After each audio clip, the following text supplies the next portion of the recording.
ಯಡಿಯೂರಪ್ಪನವರ ಪ್ರಕರಣವನ್ನ ಸಿದ್ದರಾಮಯ್ಯನವರ ಮೂಡ ಪ್ರಕರಣವನ್ನ ತುಲನೆ ಮಾಡಿ ಮಾತನಾಡ್ತಾ ಇದ್ದೀವಿ. ಇದು ಮೂಡ ಪ್ರಕರಣ ಬಂದ ದಿನದಿಂದಲೂ ಕೂಡ ಇದೇ ಚರ್ಚೆ ಎಲ್ಲಾ ಪ್ಲಾಟ್ಫಾರ್ಮ್ ಅಲ್ಲೂ ನಡೀತಾ ಇದೆ. ನೀವ್ ಹೇಳಿ ಸರ್, ಕ್ಯಾನ್ ವಿ ಕಂಪೇರ್? ಎರಡೂ ಒಂದೇನಾ ಅಥವಾ ಪ್ರತ್ಯೇಕ ಅನ್ನೋದಾದ್ರೆ ಏನು ಡಿಫರೆನ್ಸ್ ಇದೆ? ಎರಡೂ ಪ್ರತ್ಯೇಕ. ನನ್ನ ಅಭಿಪ್ರಾಯದಲ್ಲಿ ಸಿದ್ದರಾಮಯ್ಯನವರ ಆರೋಪಕ್ಕೆ ಸಂಬಂಧಪಟ್ಟಂಗೆ ಮಾತನಾಡೋದಾದ್ರೆ ಇಲ್ಲಿ ಇನ್ನೂ ತನಿಖೆ ಆಗಿಲ್ಲ. ತನಿಖಾ ಪೂರ್ವದಲ್ಲಿ ಅನುಮತಿ ಕೇಳ್ತಾ ಇರೋದು. ತನಿಖೆಗೆ ಮುಂದುವರೆದು ಅದ್ರ ಬಗ್ಗೆ ಫಿರ್ಯಾದಿ ದಾಖಲಿಸೋದಕ್ಕೆ, ಖಾಸಗಿ ಫಿರ್ಯಾದಿ ದಾಖಲಿಸೋದಕ್ಕೆ ಅವ್ರ ಅನುಮತಿ ಕೇಳ್ತಾ ಇರೋದು ಒಬ್ಬ ಖಾಸಗಿ ವ್ಯಕ್ತಿ. ಯಡಿಯೂರಪ್ಪನವ್ರಿಗೆ ಸಂಬಂಧಪಟ್ಟಂಗೆ ಲೋಕಾಯುಕ್ತ ಆಗಲೇ ತನಿಖೆ ಮಾಡಿತ್ತು. ಅಂದ್ರೆ ಈ ಮೈನಿಂಗ್ ಹಗರಣಕ್ಕೆ ಸಂಬಂಧಪಟ್ಟಂಗೆ ಸುದೀರ್ಘವಾದ ತನಿಖೆ ಮಾಡಿದಾಗ ಅದರಲ್ಲಿ ಮುಖ್ಯಮಂತ್ರಿಯವರ ಪಾತ್ರದ ಬಗ್ಗೆನೂ ತನಿಖೆ ಮಾಡಿ ಸುದೀರ್ಘವಾದ ಒಂದು ವರದಿಯನ್ನು ಸಲ್ಲಿಸಿತ್ತು. ಅದರ ಆಧಾರದ ಮೇಲೆ ಅಲ್ಲಿ ಎಲ್ಲಾ ಮಾಹಿತಿಯನ್ನ ಪಡೆದುಕೊಂಡು ಎಲ್ಲಾ ಕ್ರೋಢೀಕರಿಸಿ ಸಾಕ್ಷಿ ಪುರಾವೆಗಳಿಂದ ಸಮೇತ ಅಲ್ಲಿ ಗವರ್ನರ್ಗೆ ಅಲ್ಲಿ ಪರ್ಮಿಷನ್ ಕೇಳಿದ್ರು. ಅದರಲ್ಲಿ ತನಿಖೆ ಆಗಿತ್ತು, ತನಿಖಾ ವರದಿ ಅವ್ರ ಕೈಯಲ್ಲಿತ್ತು. ಇಲ್ಲಿ ತನಿಖೆ ಆಗಿಲ್ಲ ಮತ್ತು ತನಿಖಾ ವರದಿ ಕೈಯಲ್ಲಿಲ್ಲ. ಇದು ಆರೋಪದ ಹಂತದಲ್ಲಿ ಇದೆ. ಇದು ಮೊದಲನೇದು. ಮತ್ತೆ ಎರಡನೇದ್ದು, ಈಗಾಗ್ಲೇ ಒಂದ್ ಕಡೆಗೆ ತನಿಖೆಗೆ ಅನುಮತಿ ಕೊಟ್ಟಿದ್ದಾರೆ ಅಂತ ನಾವೇನ್ ಇದ್ರ ಬಗ್ಗೆ ಚರ್ಚೆ ಮಾಡ್ತಾ ಇದೀವಿ. ಇನ್ನೊಂದು ಪ್ರಶ್ನೆ ಇಲ್ಲಿ ಮಿಸ್ ಆಗೋಯ್ತು. ಏನಂತಂದ್ರೆ ಕೋರ್ಟ್ ನಲ್ಲೂ ಇದ್ರ ಬಗ್ಗೆ ವಾದ ಆಗ್ಲಿಲ್ಲ, ಸಾರ್ವಜನಿಕ ವಲಯದಲ್ಲೂ ಇದ್ರ ಬಗ್ಗೆ ವಾದ ಆಗ್ಲಿಲ್ಲ ಅಂತ ನನ್ನ ಅಭಿಪ್ರಾಯ. ಕಮಿಷನ್ ಆಫ್ ಎನ್ಕ್ವೈರೀಸ್ ಆಕ್ಟ್ ಕೆಳಗಡೆ ಒಮ್ಮೆ ಮುಖ್ಯಮಂತ್ರಿಗಳು ಅಥವಾ ಒಂದು ಸರ್ಕಾರ, ಮುಖ್ಯಮಂತ್ರಿ ಅಂದ್ರೆ is representative of the government, ಒಂದು ಕಮಿಷನ್ ಆಫ್ ಎನ್ಕ್ವೈರಿ ಆಕ್ಟ್ ಕೆಳಗಡೆ ಒಬ್ಬ retired judge of the high court ಅವರನ್ನ ನೇಮಿಸಿ ತನಿಖೆಗೆ ಆದೇಶ ಮಾಡಿದೆ. ಒಂದು ಕಡೆಗೆ ತನಿಖೆಗೆ ಆದೇಶ ಮಾಡಿದಾಗ ಆ ತನಿಖಾ ವರದಿ ಏನಾದ್ರೂ ಬಂದಿದ್ರೆ ಅಥವಾ ತನಿಖೆಯಲ್ಲಿ ಏನಾದ್ರೂ ಲೋಪದೋಷಗಳಿದ್ರೆ ಇನ್ನೊಂದು ಮರು ತನಿಖೆಗೆ ಆದ್ರೂ ಯಾವ್ದೋ ವಿರೋಧ ಪಕ್ಷ ಕೇಳಬಹುದು. ಅಥವಾ ತನಿಖೆ ಸರಿ ನಡೀತಾ ಇಲ್ಲ ಆದ್ರೂ ಕೂಡ ಸರ್ಕಾರ ಅದೇ ತನಿಖೆಯಲ್ಲಿ ಮುಂದೆ ಹೋಗ್ತಾ ಇದೆ ಅಂತ ವಿರೋಧ ಪಕ್ಷ ಕೋರ್ಟ್ ಮೆಟ್ಲೇರಿ ಆ ತನಿಖೆ ನಮಗೆ ಬೇಡ, ಕೋರ್ಟ್ ಅನ್ನ ಮಾನಿಟರ್ ಮಾಡಿ ಅದರಲ್ಲಿ ಸೂಪರ್ವಿಷನ್ ದಲ್ಲಿ ಒಂದು ತನಿಖೆ ಮಾಡಿ ಅಂತ ಕೋರ್ಟ್ ಹೋಗಿದ್ರೆ ಆ ಸಂದರ್ಭನೇ ಬೇರೆ ಇರ್ತಿತ್ತು. ಇಲ್ಲ ಎಣ್ಗೆ ಸರ್, ನನ್ಗೆ ಎಕ್ಸಾಕ್ಟ್ಲಿ ಯಾರು ವಾದದ ಸಮಯದಲ್ಲಿ ಅಂತ ನೆನಪಿಲ್ಲ, ಬಟ್ ನಾನು ಕಂಪ್ಲೀಟ್ ಆಗಿ 30ಕ್ಕೂ ಅಧಿಕ ಗಂಟೆಗಳೇನು ಕೋರ್ಟ್ ನಲ್ಲಿ ಈ ವಿಚಾರದ ಹಿಯರಿಂಗ್ ನಡೆದಿದೆ ಅದನ್ನ ಆಲ್ಮೋಸ್ಟ್ ಟ್ರ್ಯಾಕ್ ಮಾಡಿದಾಗ ಯಾರೋ ಒಬ್ರು ಅಂದ್ರೆ ದೂರುದಾರರ ಪರವಾಗಿ ವಾದ ಮಂಡಿಸುವ ಸಂದರ್ಭದಲ್ಲಿ ನ್ಯಾಯಮೂರ್ತಿಗಳೇ ಈ ಪ್ರಶ್ನೆ ಕೇಳಿದ್ದಾರೆ. ಸರ್ಕಾರ ಆಲ್ರೆಡಿ ಒಂದು ಕಮಿಷನ್ ನೇಮಕ ಮಾಡಿದ್ಯಲ್ಲ ಅಂತ ಕೇಳಿದಾಗ ಅದಕ್ಕೆ ಉತ್ತರ ಕೊಟ್ಟಿದ್ದಾರೆ, ಸರ್ಕಾರದ ಪ್ರಭಾವ ಅದ್ರ ಮೇಲೆ ಇರುತ್ತೆ ಅನ್ನೋ ಅನುಮಾನ ನಮ್ಮ ದೂರುದಾರರಿಗಿದೆ. ಇನ್ಫ್ಯಾಕ್ಟ್ ಸ್ನೇಹಮಯಿ ಕೃಷ್ಣ ಅವ್ರು ನಮ್ಮ ಸ್ಟುಡಿಯೋಗೆ ಬಂದಾಗ ನಾವು ಈ ಪ್ರಶ್ನೆಯನ್ನು ಕೇಳಿದ್ವಿ. ಸರ್ಕಾರ ಆಲ್ರೆಡಿ ಒಂದು ಕಮಿಷನ್ ಮಾಡಿದೆ, ಮತ್ತೆ ಪ್ರತ್ಯೇಕವಾದವರು ಈ ವಿಚಾರ ಅಂತೂ ಚರ್ಚೆ ಆಗಿದೆ. ಈ ವಿಚಾರ ಚರ್ಚೆ ಆಗಿದೆ. ಅಲ್ಲ, ನೀವು ಒಂದು ವಿಚಾರ, ಈಗ ಒಂದ್ ಕಡೆಗೆ ಕಮಿಷನ್ ಆಫ್ ಎನ್ಕ್ವೈರಿ ಆಕ್ಟ್ ಕೆಳಗಡೆ ತನಿಖೆ ನಡೀತಾ ಇದ್ದಾಗ ತನಿಖಾ ವರದಿ ಅಥವಾ ತನಿಖೆ ಸರಿ ಆಗ್ತಾ ಇಲ್ಲ ಅನ್ನೋದು ಅವ್ರಿಗೆ ಏನಾದ್ರೂ ಅಪ್ರಿಹೆನ್ಷನ್ ಇತ್ತು ಅಂತಂದ್ರೆ ಆ ತನಿಖೆಯನ್ನ ನಿಲ್ಲಿಸಿ ಅಥವಾ ತನಿಖೆಯನ್ನ ಮೊಟಕುಗೊಳಿಸಿ, ಹಾಗಾಗಿ ತನಿಖೆ ಸರ್ಕಾರನೇ ಮಾಡ್ತಾ ಇರೋದ್ರಿಂದ ತನಗ ಅನುಕೂಲಕ್ಕೆ ತಕ್ಕಂಗೆ ಮಾಡಬಹುದು ಅನ್ನೋದು ಇವ್ರಿಗೆ ಏನಾದ್ರು ಅಪ್ರಿಹೆನ್ಷನ್ ಇತ್ತು ಅಂದ್ರೆ ಅದನ್ನ ಕೋರ್ಟ್ ಮುಂದೆ ಹೇಳಿ ಅವ್ರ ಕೋರ್ಟ್ ನಿಂದನೇ ಅದನ್ನ ಆ ತನಿಖೆಯನ್ನ ಸ್ಟಾಪ್ ಮಾಡಿಸಬಹುದಾಗಿತ್ತು. ಇದು ಒಂದು. ಅಥವಾ ಕೋರ್ಟ್ ನಿಂದ ಕಮಿಷನ್ ಆಫ್ ಎನ್ಕ್ವೈರಿ ಆಕ್ಟ್ ಕೆಳಗಡೆ ಏನ್ ನೋಟಿಫಿಕೇಶನ್ ಇಶ್ಯೂ ಮಾಡಿದ್ರು ಸರ್ಕಾರದವ್ರು ಅದನ್ನ ರಚನೆ ಮಾಡಿ ಆ ಆದೇಶವನ್ನ ಸ್ಟೇ ತೆಗೆದುಕೊಳ್ಬೇಕಾಗಿತ್ತು. ಅಂದ್ರೆ ಒಂದ್ ಕಡೆನ ಸರಿನೋ ತಪ್ಪು ಒಂದು ತನಿಖೆಗೆ ಮುಂದುವರಿಯೋದಕ್ಕೆ ಅವಕಾಶ ಮಾಡಿಕೊಟ್ಟಿದ್ದಾರೆ ಈಗ ಫಿರ್ಯಾದಿದಾರರು ಕೂಡ. ಇದು ಒಂದು. ಆ ತನಿಖೆ ಮುಂದುವರಿತಾನೆ ಇದೆ, ಅದಕ್ಕೆ ಯಾವ್ದು ಸರ್ಕಾರನು ಕೂಡ ಅದನ್ನು ವಾಪಸ್ ಪಡೆದಿಲ್ಲ.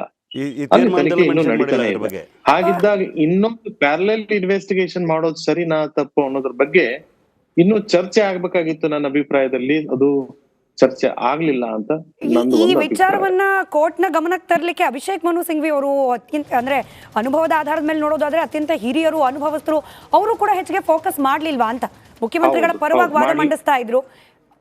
ಏನಂದ್ರೆ ಕೆಲವೊಮ್ಮೆ ನಾವ್ ಹೇಳಿದ್ದೆಲ್ಲ ತಲೆ ಅಲ್ಲಾಡಿಸ್ತಾ ಇದಾರೆ, ಮೇಲ್ಗಡೆ ಅವರು ಎಲ್ಲ ಒಪ್ತಾ ಇದಾರೆ ಅಂತ ಏನಾದ್ರು ಕೆಲವೊಮ್ಮೆ ಮನಸ್ಸಿಗೆ ಅನ್ಸಿದಾಗ ಕೆಲವೊಂದು ವಿಚಾರಗಳನ್ನು ಮರೆಯೋದು ಅಥವಾ ಕೆಲವೊಮ್ಮೆ ಓವರ್ ಕಾನ್ಫಿಡೆನ್ಸ್ ಆಗಿ ಕೆಲವೊಂದು ವಿಚಾರಗಳು ತಲೆಯಿಂದ ತಪ್ಪಿ ಹೋಗ್ಬಿಡ್ತಾವೆ, ವಿಚಾರಗಳು ಪ್ರೆಸೆಂಟೇಷನ್ ದಿಂದ ಆ ತರ ಆಗ್ತಾವ ಸಾಮಾನ್ಯ. ಅಂದ್ರೆ ಅವ್ರಿಗೆ ಈ ವಿಚಾರ ಗೊತ್ತಿಲ್ಲ ಅಂತ ನಾನು ಹೇಳೋದಿಲ್ಲ, ಆದ್ರೆ ಈ ತರ ಅಚಾತುರ್ಯ ಅಂತ ನಾನು ಹೇಳ್ತಾ ಇಲ್ಲ. ಅದು ಮರೆತಿದಾರ ಅಥವಾ ಮತ್ತೊಂದು ಯಾವ್ದೋ ಉದ್ದೇಶದಿಂದ ಬಿಟ್ಟಿರ್ತಾರೆ. ಆದ್ರೆ ಇದು ಎಷ್ಟು ಗಂಭೀರವಾದ ವಿಚಾರ ಅಂದ್ರೆ ಈಗ ನಾಳೆ ಒಂದು ನಿಮಗೆ ಒಂದು ಕನ್ಸಿಕ್ವೆನ್ಸ್ ಅದೇನು, ಒಂದು ಎಕ್ಸಾಂಪಲ್ ಹೇಳ್ತೀನಿ. ನಾಳೆ ಈಗ ತನಿಖೆ ಆದಾಗ ಈಗ ಇನ್ನೊಂದ್ ಕಡೆಗೆ ತನಿಖೆ ಆಯ್ತು ಅಂತ ತಿಳ್ಕೊಳ್ಳಿ. ಈಗ ಸರ್ಕಾರ ಈಗ ಕೋರ್ಟ್ಗೆ ಹೋಗಿದೆ, ಆ ಮತ್ತೆ ಮುಖ್ಯಮಂತ್ರಿ ಕೋರ್ಟಿಗೆ ಹೋಗಿದ್ದಾರೆ, ಅದಕ್ಕೆ ತನಿಖೆ ಆಗುತ್ತೆ. ಅಥವಾ ತನಿಖಾ ವರದಿಯಲ್ಲಿ ಮುಖ್ಯಮಂತ್ರಿಗಳ ವಿರುದ್ಧ ಏನಾದ್ರೂ ವರದಿ ಬಂತು ಅಂದ್ರೆ, ಅದೇ ರೀತಿ ಈ ಕಮಿಷನ್ ಆಫ್ ಎನ್ಕ್ವೈರಿ ಆಕ್ಟ್ ಕೆಳಗಡೆ ಮಾಡಿರುವಂತ ತನಿಖಾ ವರದಿಯಲ್ಲಿ ಮುಖ್ಯಮಂತ್ರಿಗಳ ಪರವಾಗಿ ವರದಿ ಬಂತಂದ್ರೆ ಕೊನೆಗೆ ರಿಸಲ್ಟ್ ಏನಾಗುತ್ತೆ ಅಂದ್ರೆ ಮತ್ತು ಶೂನ್ಯ ಆಗುತ್ತೆ. ಅಥವಾ ಈ ತರ ಪರಸ್ಪರ ವಿರುದ್ಧ ಬಂತು ಅಂದ್ರೆ ಶೂನ್ಯ ಆಗುತ್ತೆ. ಹಾಗಾಗಿ ಈ ನಿಟ್ಟಿನಲ್ಲಿ ಯಾಕೆ ಕ್ರಮ ಕೈಗೊಳ್ಳಿಲ್ಲ, ಅಥವಾ ಯಾಕೆ ವಿರೋಧ ಪಕ್ಷದವರು ಇಷ್ಟೆಲ್ಲಾ ಮಾತಾಡ್ತಾ ಇದ್ದಾರೆ, ಇಷ್ಟೆಲ್ಲಾ ಕಿರ್ಚಾಡ್ತಾರೆ? ನಾನು ನೋಡ್ತಾ ಇದ್ದೀನಿ ಡಿಬೇಟ್ ನಲ್ಲೂ ಕೂಡ, ಬೇರೆ ಬೇರೆ ಕಡೆನೂ ಕೂಡ ಈ ಪ್ರಶ್ನೆ ಯಾಕೆ ಎತ್ತಲಿಲ್ಲ ಅವರು? ಅಂದ್ರೆ ಒಂದ್ ಕಡೆಗೆ ಹಾವು ಸಾಯ್ಬಾರ್ದು, ಕೋಲು ಮುರಿಬಾರ್ದು ಅನ್ನೋದು ಏನಾದ್ರೂ ಅವ್ರದ್ದು ಉದ್ದೇಶ ಇತ್ತ? ಮಹೇಶ್ ಜಿ ಉತ್ತರ ಕೊಡ್ತಾರೆ. ಮತ್ತೊಂದು ಕ್ವಿಕ್ ಬ್ರೇಕ್ ಹೋಗೋ ಸಮಯ. ಬ್ರೇಕ್ ಇಂದ ಬಂದ್ಮೇಲೆ ಮುಖ್ಯಮಂತ್ರಿಗಳದ್ದು ಹಾಗೆ ಕಾಂಗ್ರೆಸ್ ನಾಯಕರ ಕೆಲವೊಂದು ಹೇಳಿಕೆಗಳೇ ಮತದಾರರ ಮುಂದೆ ಒಂದಷ್ಟು ಗೊಂದಲಕ್ಕೆ, ಕಾಂಗ್ರೆಸ್ನ ಬಗ್ಗೆ ಇರುವ ಅಭಿಪ್ರಾಯಕ್ಕೆ ತದ್ವಿರುದ್ಧವಾದ ಅಭಿಪ್ರಾಯ ಮೂಡಿಸೋ ರೀತಿಯಲ್ಲಿ ಆಗ್ಬಿಡ್ತಾ ಅನುಮಾನ ಇದೆ. ಅನುಮಾನಕ್ಕೆ ಪೂರಕವಾದ ಕೆಲವೊಂದು ಅಂಶಗಳು ಕೂಡ ಇದೆ.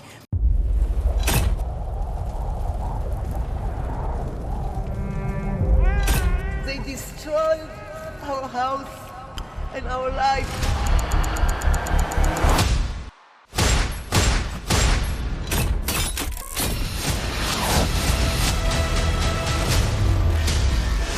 ಹಮಾಸ್ ಉಗ್ರರ ದಾಳಿ ಭಯಂಕರವಾಗಿದೆ. ಯಾವ ಮಾಧ್ಯಮವೂ ಇಲ್ಲಿಗೆ ಬರಲು ಧೈರ್ಯ ಮಾಡ್ತಾ ಇಲ್ಲ. ಇಂಥ ಜಾಗಕ್ಕೆ ಎಂಟ್ರಿ ಕೊಟ್ಟಿದೆ ರಿಪಬ್ಲಿಕ್ ಕನ್ನಡ. ಯುದ್ಧ ಭೂಮಿಯಿಂದ ರಿಪಬ್ಲಿಕ್ ಕನ್ನಡ ನೈಜ ವರದಿ. ಬುಲೆಟ್ ತಾಗಿರುವಂತಹ ದೃಶ್ಯಾವಳಿಯನ್ನ ನಿಮ್ಗೆ ತೋರಿಸ್ತಾ ಇದೀನಿ. ನಾನು ನಿಂತಿರುವಂತದ್ದು ಗಾಜಾ ಪಟ್ಟಿಯಲ್ಲಿ. ಹಮಾಸ್ ಬಂಡುಕೋರರು ಹಿಡಿದಿದ್ದ ವೆಪನ್ಗಳಿದು. ಇದು RPG-29 ಲಾಂಚರ್. ಛಿದ್ರಗೊಂಡಿರುವ ಕಟ್ಟಡಗಳು. ಈ ಮನೆಯಲ್ಲಿದ್ದಂತಹ ಬಾಡಿಗಳನ್ನ ಸುಟ್ಟು ಕರಕಲಾಗಿದೆ. 6,000 ಸಾವಿನ ಗಡಿ ದಾಟಿದೆ, ನರಕವನ್ನಾಗಿ ಮಾಡಿಬಿಟ್ಟಿದ್ದಾರೆ. 31 ದಿನಗಳಿಂದ ಯುದ್ಧ ಭೂಮಿಯಲ್ಲಿ ನಿಂತು ರಿಪಬ್ಲಿಕ್ ಕನ್ನಡ ವರದಿ ಮಾಡ್ತಾ ಇದೆ. That powerful people come from powerful places. 1 ವರ್ಷದ ನಿರ್ಭೀತ ಪತ್ರಿಕೋದ್ಯಮ ರಿಪಬ್ಲಿಕ್ ಕನ್ನಡ, ಇದು ನಿಮ್ಮ ಧ್ವನಿ. 1 ವರ್ಷ ಕಳೆದ ಒಂದೇ ವರ್ಷದಲ್ಲಿ ಚುನಾವಣೆಗಳು, ರಾಜಕೀಯ ತಂತ್ರ ಪ್ರತಿತಂತ್ರಗಳು, ಅಭಿಯಾನ, ಜನಪರ ಅಹೋರಾತ್ರಿ ಹೋರಾಟಗಳು, ಪಾರದರ್ಶಕ ವರದಿಗಾರಿಕೆಯ ಪಣ ತೊಟ್ಟು ಮುನ್ನಡೆದಿದ್ದೇವೆ. 1 ವರ್ಷದ ಸಂಭ್ರಮದ ಜೊತೆಗೆ ಜವಾಬ್ದಾರಿ ಕೂಡ ಹೆಚ್ಚಾಗಿದೆ.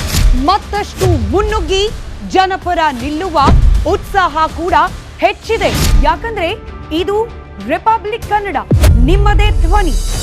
1 ವರ್ಷದ ನಿರ್ಭೀತ ಪತ್ರಿಕೋದ್ಯಮ ರಿಪಬ್ಲಿಕ್ ಕನ್ನಡ, ಇದು ನಿಮ್ಮ ಧ್ವನಿ.